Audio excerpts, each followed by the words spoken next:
Okay, good evening, everyone. We've got our session where we're going to conclude Learning Unit 2 this evening, and then also just answer a few Q&A. I've received a few questions around the iStask and around submissions, and I'm hoping that a few of your peers will still join in as the numbers are very low at this point.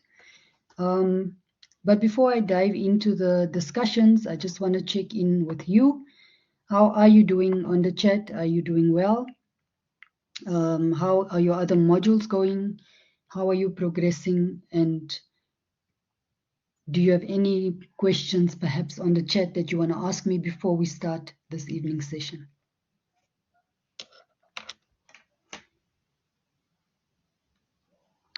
So you can indicate on the chat, are you well? Do you have any questions? If you've got no questions, just thumbs up or an emoji, that would also be fine.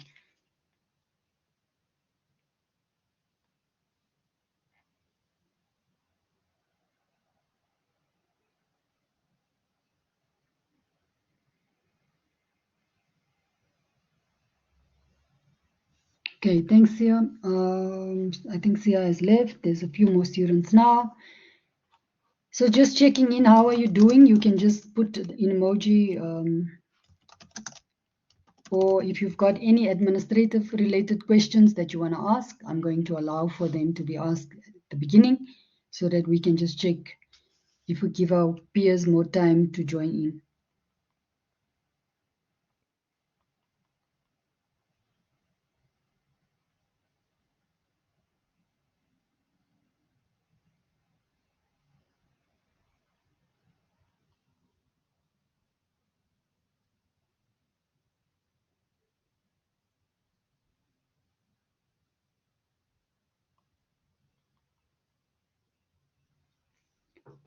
Okay, I've got one thumbs up. I hope that that is a reflection for all of you, or maybe you're just navigating and getting yourselves organized where you are.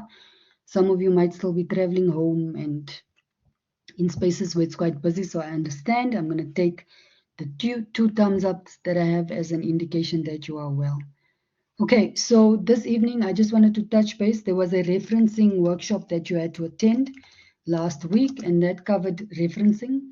So I did not upload a recording to cover the week's work because the referencing ultimately speaks to what I want to conclude with this evening. Can you give me an indication of the reference workshop? How was it? Did you attend? Do you have access to the recording? Are you able to give me some indication of how it went so I can just know, yes, no, it didn't go so well, yes, it did. Were you able to attend? Please give me some context. You can type or unmute. Okay, it was very informative. That's good news. Rejoice, may I ask, what resources did they share with you? Did they share the referencing guide? Or what other insights in terms of resources? Did they share anything with you? Yes, he did give us the guide, and he explained everything and gave us different examples. And there's also a recording that he emailed to all of us. Okay, that's great. Okay, so that helps because it's the core aspect of the next learning unit, so it lays the foundation quite nicely. Thank you so much for that. I appreciate it. Okay, so that's the one thing I wanted to ask. Then my second question was around the ICE task. I saw that some of you had not submitted, some of you did, and I marked already. And those who have submitted before the deadline, I'm still in the process of marking, and so by Friday I should be done. I generally give brief feedback, or I'll give a lot of feedback depending on how severe your responses were. If you needed a lot of support, I would write a lot. If not, and you just needed some guidelines, my response would be very brief. But if you ever need me to unpack a bit more, clarify what I meant, you're more than welcome to send me an email. For those of you whose work I still have to mark, it will be marked by Friday. Now, I just want to check on the chat, is there anybody who did not submit for any reason? Or if you all have submit. So may I ask that those who did submit successfully in time can give me a thumbs up. If you have not submitted, didn't get to submit, or perhaps forgot, Can you give me a thumbs down? I just want an indication if the students who have not submitted are present, because it also seems like the numbers for attendance are lower than what um, should be attending this group. So have you submitted successfully? If not, give me a thumbs down so I can understand.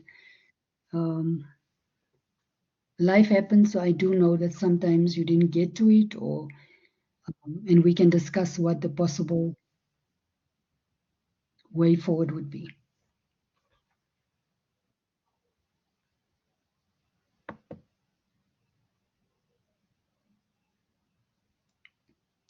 Okay. For the sake of time, to avoid that this becomes a discussion that takes up too much time, I'm going to ask that the students who have a thumbs down, please send me an email, and we can see if we work, if we can work on, because it's your first submission and because I would like to support you on this journey, see where I could meet you halfway. But please take note, this will not happen with every ICE task, but I want to be supportive to you, and it's the first task for my module. And so I will meet you halfway, and I expect you to send me an email if you want me to meet you halfway. So you need to pop me an email like we did in our first check-in, where you sent me a greeting email and you introduced yourself. So now you need to go find my email again, and you need to send me an email explaining what happened, why didn't happen, and so that I can meet you halfway and make new arrangements for the students who did not submit. The students who did submit, thank you so much for complying and for doing what you needed to do, for committing to the deadline and for making the needed effort. But I am human and I understand that life sometimes happens, so you only get one get out of jail free card, and this is your first and last one. To the students who are going to send me an email requesting or needing the support for that final task. It's the ICE task with plagiarism? Yes, ma'am. It's that one. Yes, Tato. So please send me an email if you made it for ICE task 1. If you didn't make it in time, you don't know what I'm talking about, or you do know what I'm talking about, but you couldn't make it, send me an email and we can work around the discussions with that ICE task. If you have submitted, don't worry. By Friday, you should have seen a mark for that ICE task, and we will work towards ICE task 2 once Friday is out of the way. You can also have a look at the roadmap that I created. It will indicate when the next ICE task more or less will be. Yeah, I think those were the two things that I wanted to just check in with you. I think the final thing for me, I asked that we start downloading ChatGTP as an application, as a tool. So I'm going to put ChatGTP on the ChatGTP, if I can spell it, ChatGTP. On the chat, who of you had an opportunity to download the app? Again, you can just give me a thumbs up if you've downloaded the application, either on your laptop or on your cell phone. If you have not, you can indicate thumbs down again. Don't worry, this one is not for marks. So if you have not done it yet, it's not a train smash, we'll get there. I just want to check who more or less have downloaded it so we can start playing around with the app itself.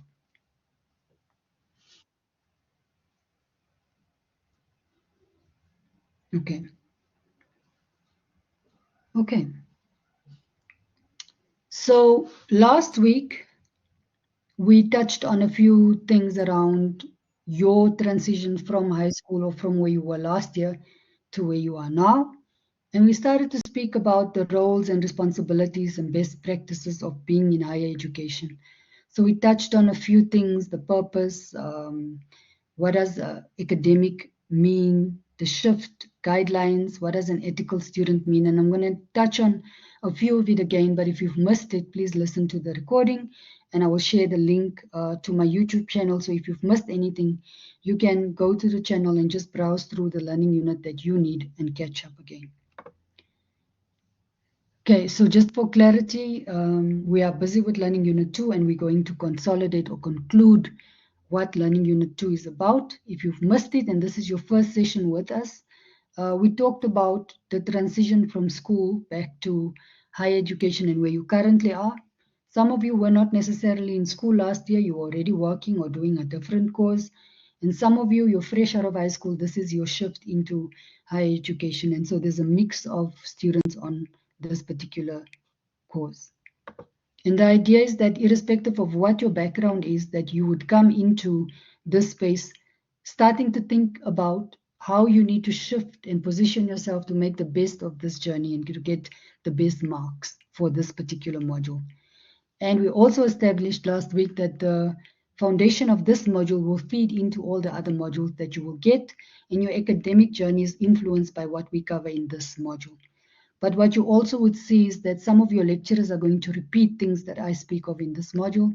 Some of the workshops that the institution will give, for example, the referencing workshop you had, will also speak to aspects that are linked to this module. So some of the key things I will not necessarily repeat them as in depth because they were given to you in training, such as what you had last week in terms of referencing, for example. Now you'll see referencing is Learning Unit 4 for us, or Learning Unit 3. And so if it's covered already, I will touch on key things and maybe give you a quiz or test your application of what you've learned in the referencing workshop, for example. So last week we talked about a few things that are key. We talked about time management, or introduced it at least, and we talked about what was it like in high school and how are you going to manage your time now. And you interacted with me, and ultimately the idea is to think about, so how will you position yourself when you get to your workplace? I'm also mindful of some of you who are already working and juggling studies at the same time. So planning your time might be totally different for you than it is for someone who's only studying. And so this is the conversations that we want you to start thinking about. Then I introduced them as superpowers to you last week. We spoke about time management, and if you manage your time well, it becomes a tool that could be an advantage to you instead of something that you have to fear or worry about. Your academic independence will be a superpower if you equip yourself and you're mindful of how you navigate the space as an adult. If not, you're going to find yourself in hot water when you can't, when your academic independence is questioned. Critical thinking, it's a key thing, so you have to start saying goodbye to how you memorize work and now start thinking and being able to argue for a point and think critically for something, and that's what we're going to start shaping your mindset a little bit. We spoke about collaboration, so you have to join forces in your WhatsApp groups, and where you are collaborating in your different modules and working together is going to be a key thing that empowers you throughout this journey, as well as networking that we spoke of last week. Okay, so that will bring us to a key aspect that I just want to unpack this evening in conclusion to this particular module. On the chat, if I am speaking for too long and it's just my voice, I'll always come back and pause for a second and ask if you are still there, if you're with me, can I get an amen? And you will just join in again so that I can make sure that you are part of the conversation or that you're still following based on where I am. So there's certain behaviors that become apparent that you need to think about, and your behavior needs to shift for you to be successful in this particular module. And as we've established, everything you learn in this module will feed into every other module as well. So your behavior and how you absorb what we talk about here, your behavior will also need to shift in your other modules. So just for interest's sake, how many modules do you have for this semester in total? So for this particular course, how many modules are you doing? It's 4. 4 modules. Okay, great. Thank you so much. So if you've got 4 modules, there are key things that you need to consider across the 4 modules. And you find that, please mute again. Just responded. Thank you so much. So you'll find that your referencing, it's key across modules.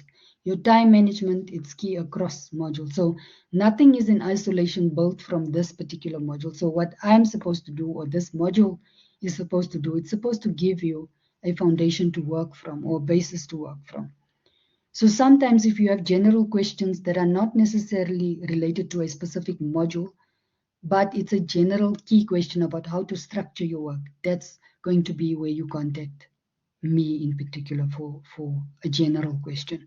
But if your content is specifically for a module relating to the content or the theory for that particular module, then your lecturer for that module would probably be your best contact person.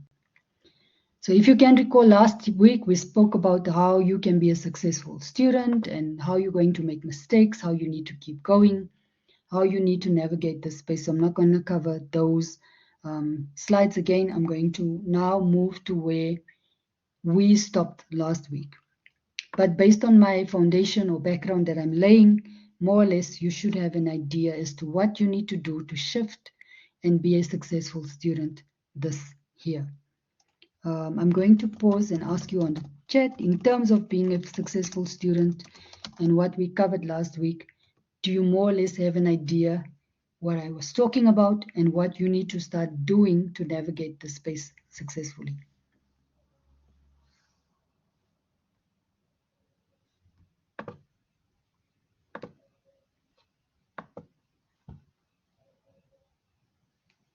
Do you have an idea what you need to do to be successful, or as a student, the key things you need to take note of if you reflect on what we talked about last week?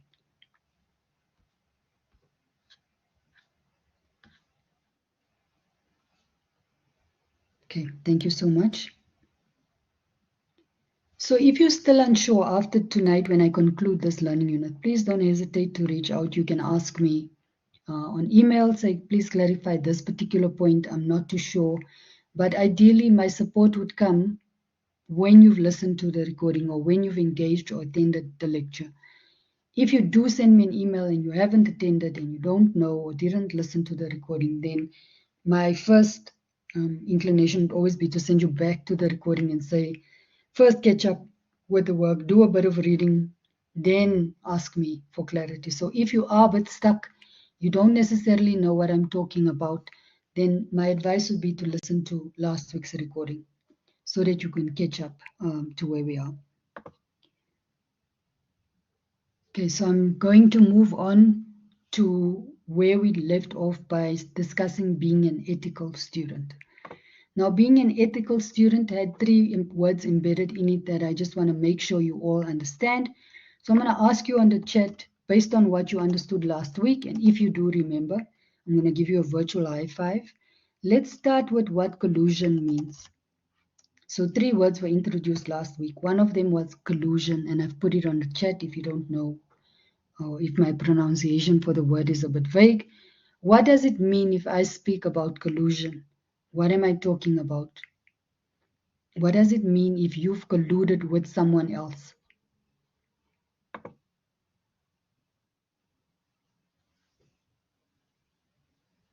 Okay, doing individual work as a group.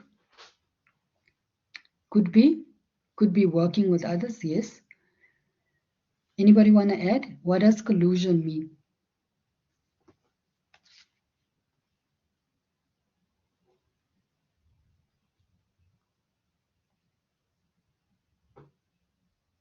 So doing individual work as a group is correct. So it's something you should have been doing on your own, but you're doing it with others. Anybody want to add?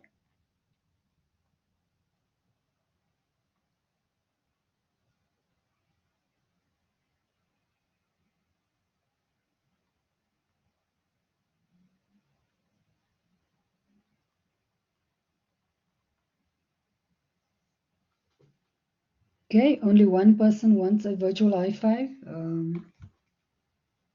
Kalipile, thank you for adding. I appreciate it. Sunny Boy says it means I will work with others to cheat for my benefits. Very nice. So it adds on to what the first response was. So yes, it is doing individual work as a collective, but also with the intent and understanding that you should not be doing it. You should not be working with others. It should be your unique work, knowing that it's a form of cheating, but now you're doing it with others. And so colluding means that you are planning, almost strategizing, working together to complete your work, especially when the instructions said individual task.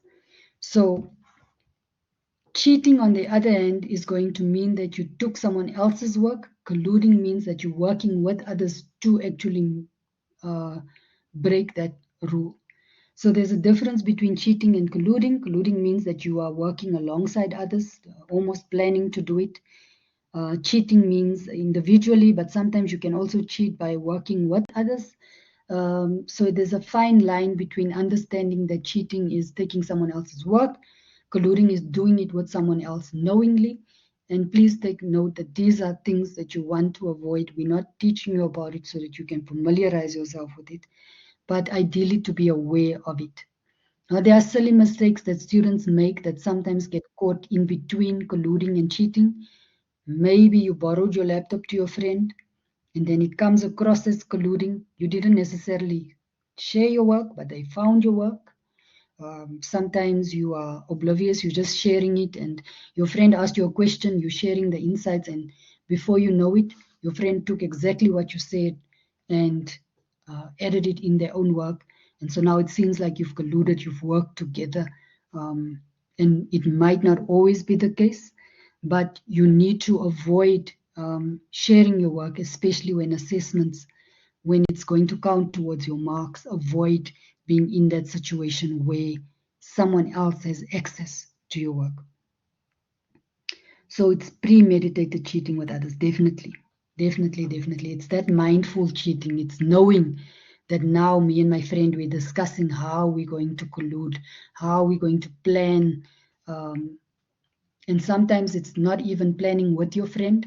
Like I said, you could have shared your device and your friend finds it, or they borrow your laptop intentionally, planning to take your work, and you might not be aware of it.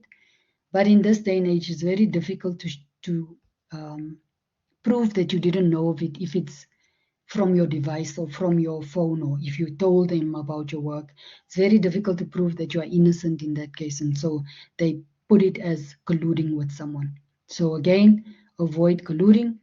Also, some of you might have friends or peers who've done this module before, and so they've done the work already, and maybe you saw that the questions were the same, and you take their work. That is going to be cheating.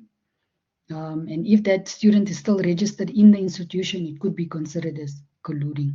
So please stay away from using someone else's work, as well as using it in a planned, strategized way. It's going to get you into trouble if you do.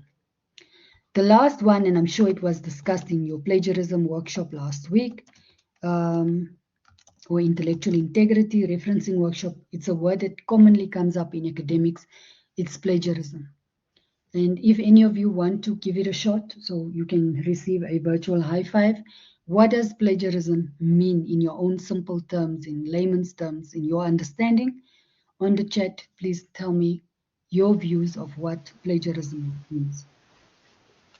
I see a hand. You may respond. Oh, okay. It's using someone else's work without acknowledging them or giving them credit. Thank you so much. Definitely, it's using someone else's work. And at the moment, we've got a huge shift in how far that meaning goes. So before, it was using sources you find on the internet, or from a search, or from a journal, from a book, from a blog, depending on where you're finding this information. As long as it's not yours, you have to acknowledge and give credit to those authors. So if you're not acknowledging it, you're not giving credit, you're not writing and giving, making reference to where you found it, it becomes plagiarism. It's like stealing someone else's work. Copying someone else's work without accurate knowledge, or accurately acknowledging them, using facts or information without giving credit, copying the information without a reference or giving that acknowledgement. So yes, you're on the right track. It's taking work that's not yours. I think you have covered that in your referencing, and again in Learning Unit 2, we're going to unpack it in the referencing as well. It comes down to not acknowledging someone else's respective crafted work and using it as your own, or citing it properly. Or sometimes we even have poor referencing where you did acknowledge, you maybe tried to paraphrase it, but didn't put in a reference. So just for clarity, even if you're taking the words from a source and you put it in your own words, you still have to acknowledge that you took it from somewhere. It's not your own thoughts that you originally came up with. So even if you're going to change the words, you need to give credit to the source. Because I think sometimes we forget that. We reference, we paraphrase, and when we paraphrase, we're thinking, okay, now it's in my own words, I can leave it. But it's still stealing to an extent because it was not your genuine, authentic wording or ideas in the first place. So remember, we always give credit the minute it's not you. Later on, when we want to articulate and argue a bit and we want to build on what someone else has said after acknowledging them, that becomes your own critical thinking and the argument that you're going to base on. And I think that's the skill that you will gain throughout your academic journey. You'll become more comfortable knowing that I did say the specific author that said this, but I'm also building on it based on my own critical thinking and understanding, and I'm building an argument. So that's what the skill of academic writing will ultimately take you to. It will shift you from stealing or taking someone's work, but building on it and adding to this larger body of knowledge. That's what it ultimately comes down to. So now that you know what these three words mean, I think the shift to where academics started to be concerned about a couple of years, I think it's last year this time, last year, November, when the AI considerations and topics came up, the shift around plagiarism and colluding, the discussion became even more broader because now AI tools add to the problem. AI tools become concerning, and I think that's why they've shifted your POE with the starting or the base of understanding how to use ChatGPT to almost shift us from an understanding that if you use ChatGPT without giving reference, it's almost going to be seen as colluding with ChatGPT with an AI tool. It's going to be you've strategically planned to use that tool and you didn't give reference to it. It becomes plagiarism because you're not citing that you use that specific tool or citing the references the tool gave you when it gave it initially. Also going to be seen as cheating because now you're taking work that is not your own work. So those three words become problems for us when we use AI incorrectly. And that's what the exercise at the end of the session will be. But before we get there, we didn't touch on concluding your time management. And this is just a tool or a tip for you to start thinking around. Many of you might already have strategies that you've put in place on how to use your time. If I can ask you, what time management or how do you manage your time? Many of you will give me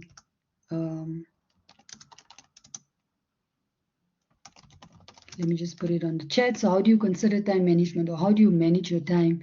There are various techniques that many of us can be thinking about. You could be using your device to set reminders. You could have blocked out days where you plan to do your schoolwork or the specific hours in your day where you purely just focus on your writing.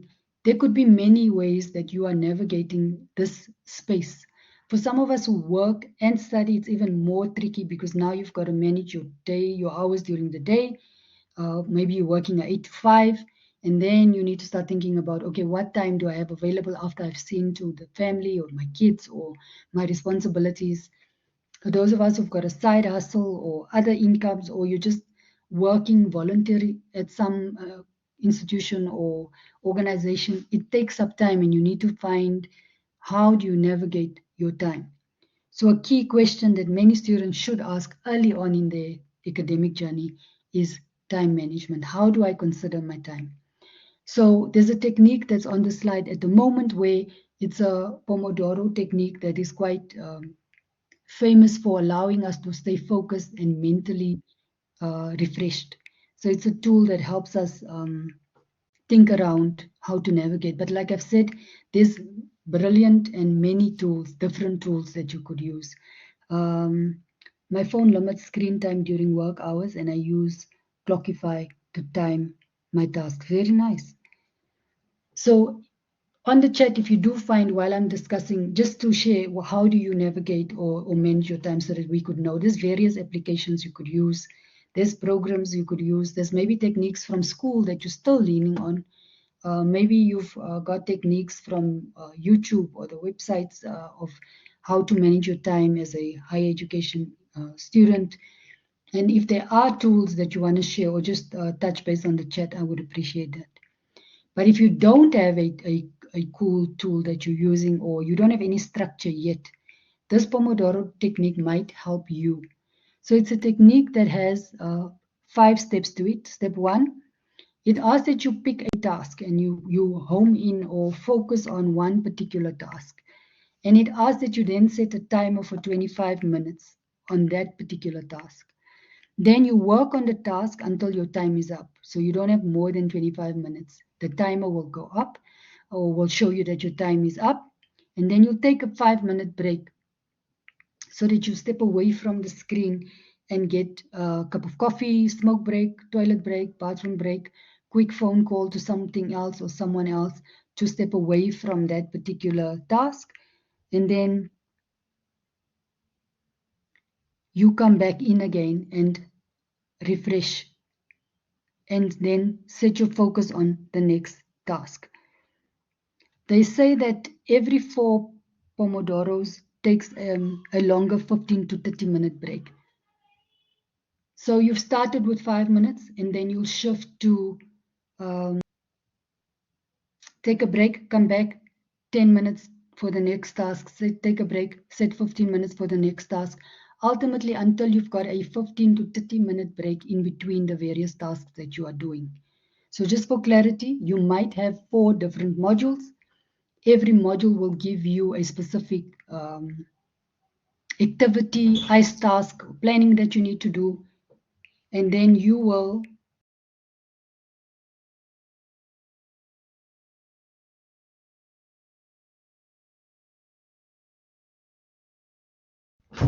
my apology.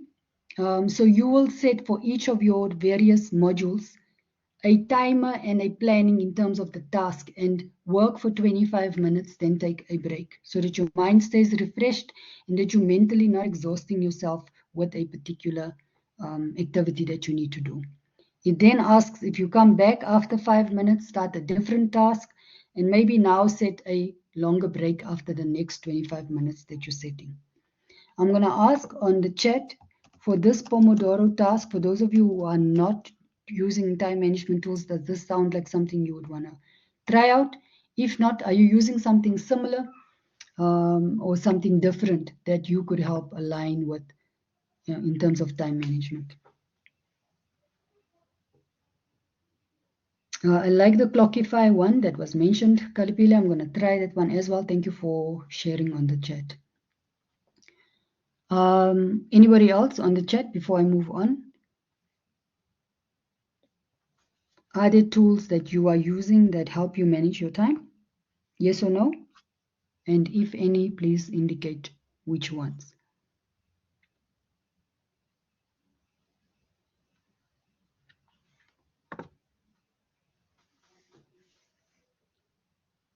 Let me see who's on the chat, since the voices are few. Tato, can you indicate what are you using or have you not yet used?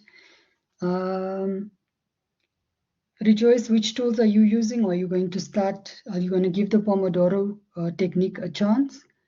And Palisa on the chat, maybe indicate how are you navigating your or managing your time.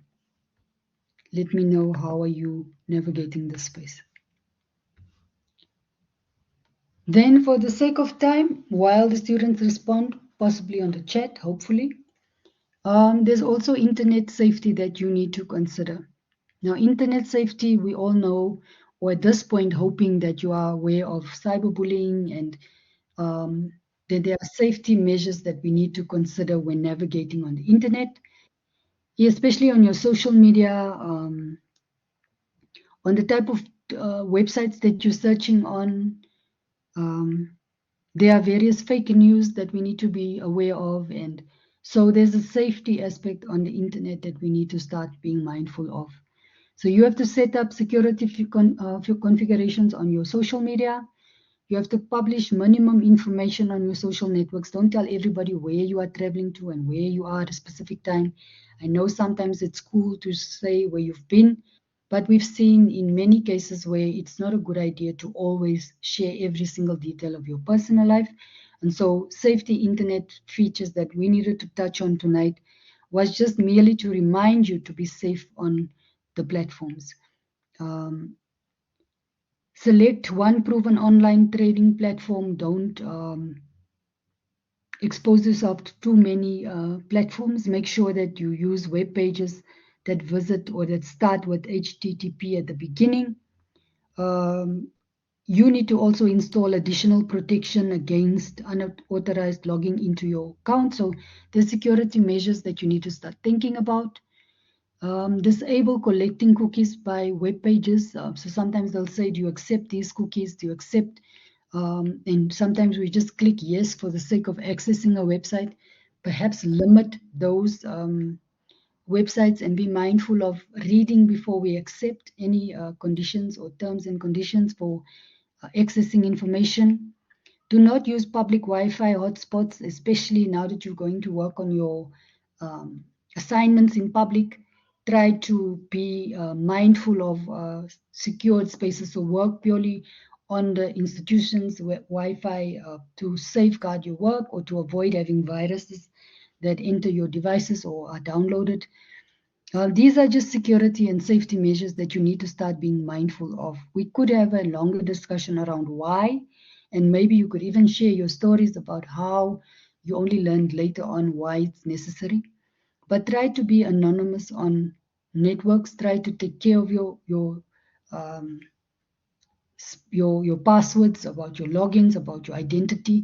Try not to expose yourself too much on social media and your whereabouts on social media, because it can be problematic, not only for your academic journey but also for your personal space. So ideally what the discussion was going to be about in this space is for you to be cognizant of your safety on the internet. Thank you for the 2 responses regarding Pomodoro. No, I think there's 4.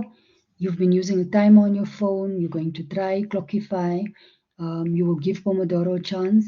And then you have alarms and reminders that you think you should try another technique as well. So ideally what Pomodoro was asking is that you are mindful of every task and how much time you spend on it. Try not to exhaust yourself with long hours on a task. Give yourself those quick breaks in between so that you can navigate and use your time meaningfully and not become mentally drained by working for long hours on one specific task. And also, ideally, what you should be doing is give yourself time in advance.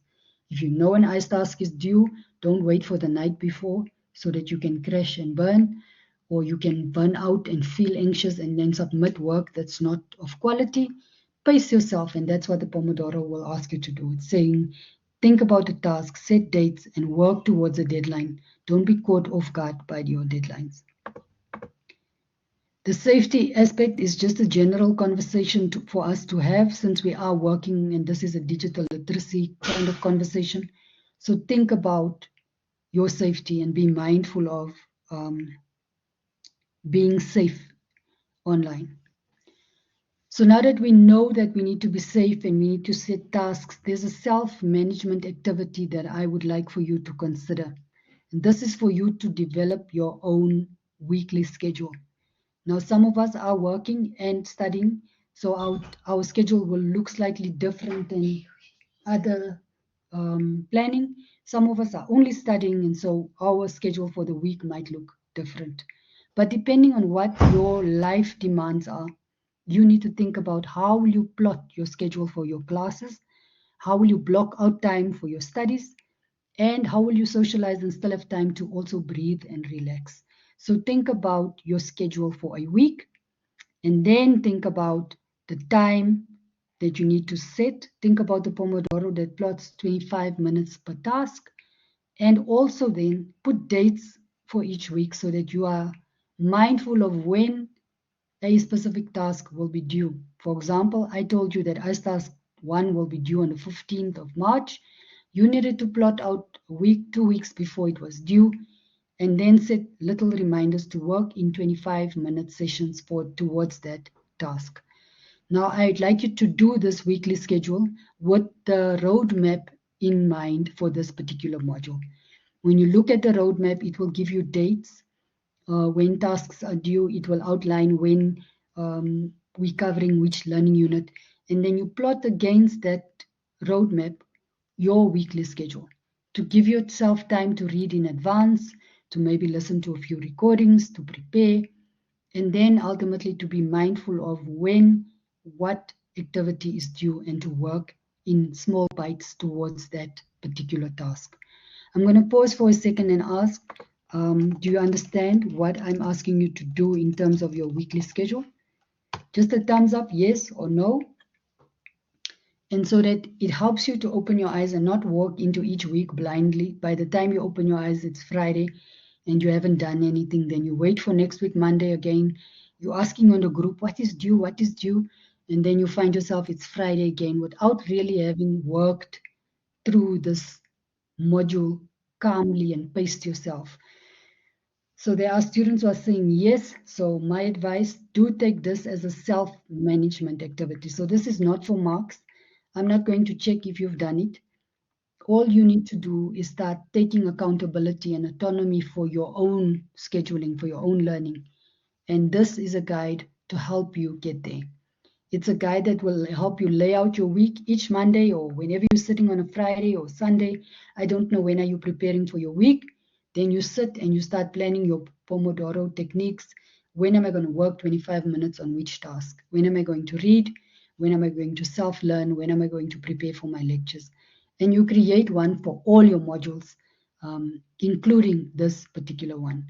But to start off with, start with this module and start planning when ICE tasks are due, when the POE is due, and how you should plan accordingly. Okay, so I think you all understand what it is that you needed to do.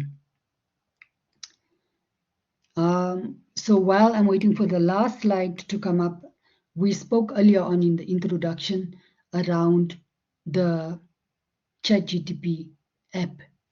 And many of you have downloaded it, as you alluded in the beginning. And so I'm going to send you an announcement now at the end of the session on the chat on what I'd like you to do in preparation for the ICE task that I want to link to this, as well as in preparation for the POE question 1. But I wanted to give you a task to test almost the application of ChatGPT before I ask you to work on the POE.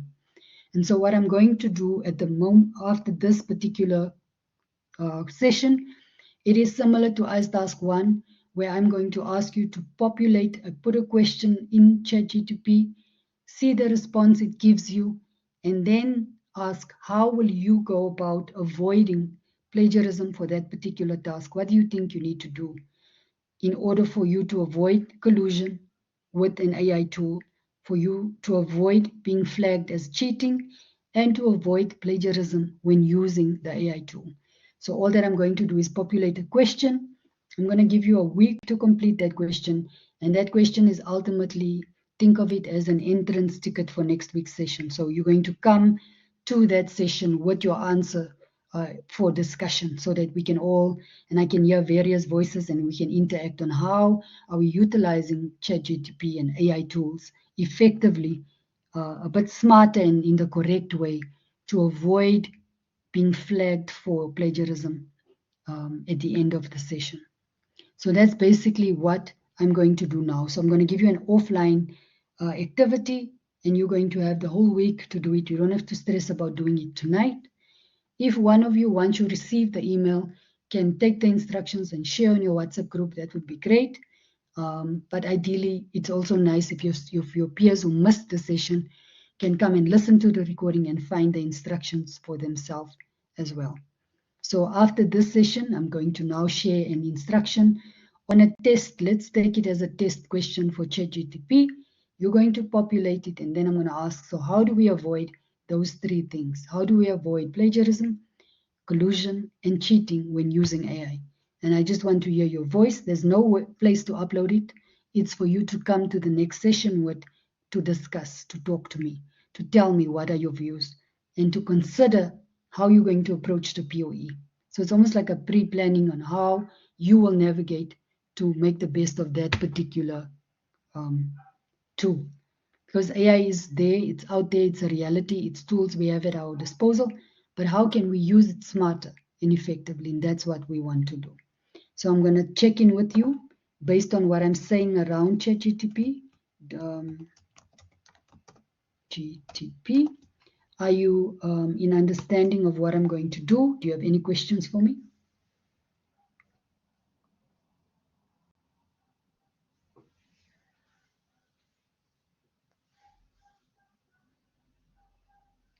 Do you have any questions? If no question, just thumbs up then if you are good to go. If you have a question, please state it on the chat. I'll give you a few seconds. Maybe some of us are slow typing, or maybe there's really no questions at this point. I'm going to stop.